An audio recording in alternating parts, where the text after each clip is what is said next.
Une flamme de souvenir a été allumée sur le site du mémorial de Gizozi afin d'associer l'ensemble de la nation à ce souvenir de la commémoration du génocide de 1994, dont 800 000 Rwandais avaient été victimes.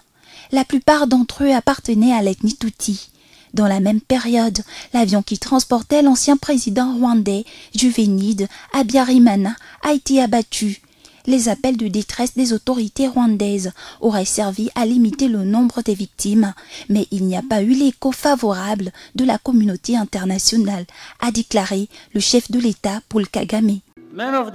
Les membres des pays représentés ici aujourd'hui ont également envoyé leurs fils et leurs filles pour servir en tant que soldats de la paix au Rwanda. Ces soldats n'ont pas failli au Rwanda, c'est la communauté internationale qui a failli, que ce soit par mépris ou par lâcheté. Le président français Emmanuel Macron a réagi dans une courte vidéo pour exprimer la solidarité de la France au peuple rwandais. Ce message survient malgré le climat tendu dans les relations diplomatiques entre les deux pays. Sur ce génocide, ce moment si important, cruel de votre histoire, oserais-je dire de notre histoire, je crois avoir tout dit le 27 mai 2021 quand j'étais parmi vous.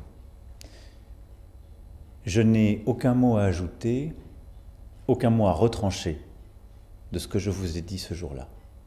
La France assume tout et exactement cela dans les termes que j'ai employés. Et je remercie encore le président Kagame pour la manière qu'il a eue de les accueillir et ce faisant d'ouvrir une nouvelle page ensemble. Une tragédie que beaucoup peinent à effacer de leur mémoire. Quelques survivants bénéficient de soins psychologiques offerts par la Croix-Rouge et des ONG. Mais même après 30 ans, les souvenirs restent vifs. Ouais, je me souviens, il était environ 11 h quand ils sont venus le chercher. Ils arrêtaient tout le monde. Ils les faisaient monter dans un bus un à un. Ils l'ont amené avec eux et c'est la dernière fois que je l'ai vu. Un peu après, j'ai pleuré, car je voyais des gens aiguiser leurs machettes comme ça par terre. Le fer des machettes faisait des étincelles partout. C'est compliqué, hein. Mais après, c'est vrai que tu as toujours cette sensation d'avoir eu une vie qui t'a été volée, quand même.